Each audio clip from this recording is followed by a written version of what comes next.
podcast O Agro. Eu sou César HS Rezende e agora a gente conversa com Bruno Serapião, CEO da Ativus. Tudo certo, Bruno? Tudo bem, César? Tudo certo. Tudo A ótimo. gente vai conversar sobre o setor de etanol. Bruno, a primeira pergunta que eu te faço é a seguinte: você estava falando sobre previsibilidade no mercado de etanol. Levando em consideração o contexto que a gente está vivendo de juros, agora mais uma guerra no nosso radar, como garantir previsibilidade no setor de etanol, tendo em vista a questão das incertezas que rondam a economia global? César, obrigado pela pergunta. Quando a gente fala do setor de energia, ele é um setor que por si só já trabalha com commodities. Então o preço é o preço que o mercado paga, é um equilíbrio entre oferta e demanda. E esse equilíbrio entre oferta e demanda, muitas dessas coisas têm visibilidade de preço futuro. Então se você quiser comprar um barril de petróleo hoje, para entregar daqui a 4 anos você consegue. Se você quiser comprar 1 litro de gasolina nos Estados Unidos hoje, para entregar daqui a 1 ano você consegue. Você tem visões de preço futuro. O que acontece no mercado de etanol brasileiro é que é um mercado muito da mão para a boca. Você tem 3 distribuidoras que tentam fazer a competição entre elas, que olham o que está acontecendo na demanda e nos demandam.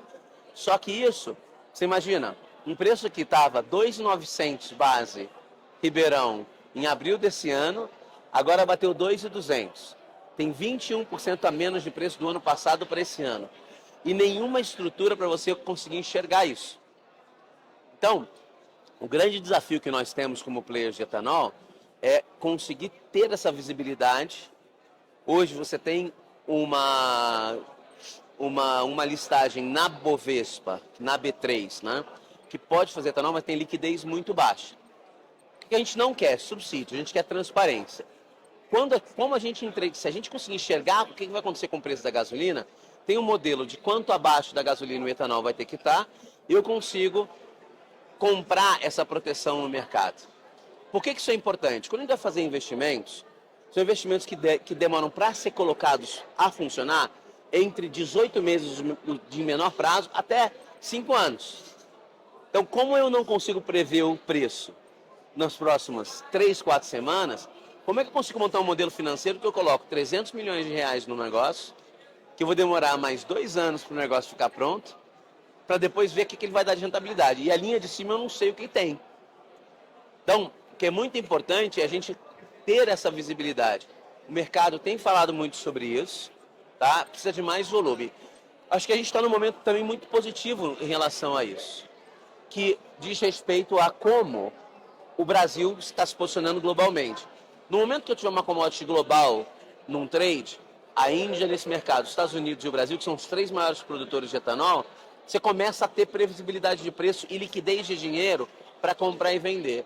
E aí é um momento diferenciado para o etanol, porque você deixa de depender unicamente de uma política local de preços e passa a estar no oferta e demanda global.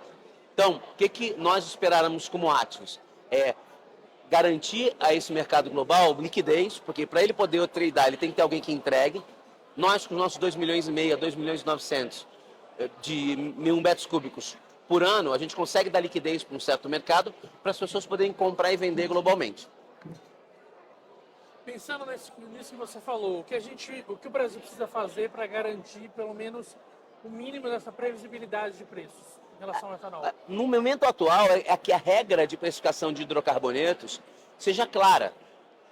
E ela pode ser uma regra baseada em PPI, como o Luiz estava defendendo hoje mais cedo, que eu acho que é a regra mais justa, porque você importa ou exporta no mesmo preço, então o produtor e o consumidor, eles vão consumir e produzir nos preços de mercado.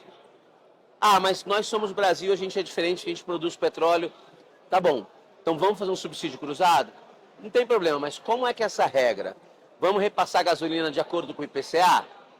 Vamos repassar a gasolina de acordo com a posição do IPCA e a meta de inflação? Tem vários elementos macroeconômicos que podem tocar esse assunto, e o governo, na política de combustíveis, tem que definir uma regra. Essa regra é muito importante, ela pode ser boa ou ruim pontualmente, mas toda regra que ela é definida, que ela tenha longevidade, ela é sempre boa, porque as pessoas começam a tomar a decisão de investir mais, se alavancar mais, pegar mais dinheiro emprestado, se alavancar menos. Sem essa regra, eu não sei, o preço amanhã pode ser cair mais 20%, e toda a minha projeção ir por água abaixo. Então, hoje nós, na Atmos, nós temos 11 mil funcionários, 8 mil usinas. Olha a quantidade de gente que depende do nosso negócio. Então, a gente precisa ter um mínimo de transparência. Mudando um pouquinho de assunto, de que forma a Ativos pode contribuir para o processo de descarbonização no Brasil? O Brasil é, na minha visão, o celeiro do agronegócio e vai virar o celeiro dos biocombustíveis. Então, acho que a primeira mudança de rota na sua pergunta eu falei, o que nós podemos fazer para o mundo? Porque a gente tem tamanho de fazer para o mundo, né? A gente tem que deixar o complexo de chulé do brasileiro para tentar olhar e como que a gente se estrutura em outros patamares. Tendo dito isso, o etanol começou em 1970 e chegou até agora. O Brasil é o único lugar do mundo onde você gasta menos e usa menos carbono para encher o tanque do seu carro. Então, isso a gente já está fazendo de uma maneira muito proativa. Ser produtor de etanol no Brasil, a gente é levemente emissor quando a gente olha a cadeia como um todo. Se a gente olha só a nossa produção, a gente fixa muito carbono. Então, quando a gente fala de olhar do nascedouro e do poço até a morte, é para olhar isso. E a indústria etanol já faz isso muito bem.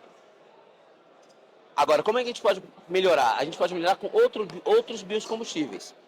O primeiro biocombustível é biogás. Nós temos vinhaça, que é um problema. Então, como a gente transforma um problema numa solução?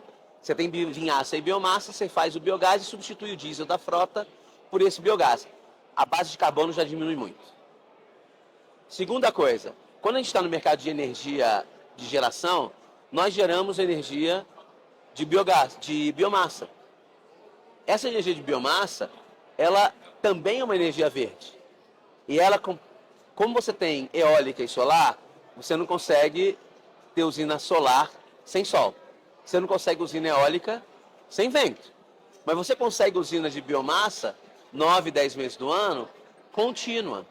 Então, essa história de que a gente precisa de queimar combustível fóssil para fazer a base, para depois você usar solar e eólica para melhorar, não é verdade. A gente pode usar essa energia de origem bio para fazer a base e a partir dali usar isso. Então, melhorar a cadeia energética brasileira, que já é muito boa. 85% da energia do Brasil já é renovável, a gente pode melhorar bastante. Segundo tema que a Atos pode ajudar e tem ajudado muito. O terceiro é usar etanol de milho. Por quê? O etanol de milho, ele pode usar a mesma estrutura do etanol, com algumas modificações, e a gente consegue aliar esse tema da energia. A energia está muito cara, a gente faz energia e manda para o mercado. A energia ficou muito barata, que não faz sentido eu produzir, eu uso essa energia para fazer etanol de milho. Então, o meu etanol de milho, feito no Brasil, fica com footprint de carbono menor do que zero. Diferente dos Estados Unidos. Os Estados Unidos têm que usar gás natural para poder secar o milho e fazer o processamento. Então, a gente já nasce com etanol de milho, no Brasil, verde. E por último, eu acho que a grande mudança estrutural global é o SAF. O Brasil pega todo o etanol que o Brasil produz. A gente transformar em SAF, em combustível de aviação sustentável, a gente atende a só 6% da demanda global. O que significa que tem um mundo para crescer. Ali ainda tem um desafio econômico, que o SAF de álcool é mais caro que o SAF oriundo do processamento do petróleo, mas, com o tempo, isso tende a melhorar. Então, nós como Atmos queremos ativamente ajudar a descarbonizar o mercado da aviação.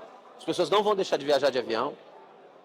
A solução para a aviação ela tem que ser drop-in, você tem que conseguir botar o SAF dentro do mesmo lugar onde você tem operações de aviação, para não ter que mudar motor e os aviões. Isso os fabricantes, tanto a Airbus quanto a Boeing, quanto a Embraer, com quem eu falei ultimamente, estão já trabalhando bastante avançados nisso.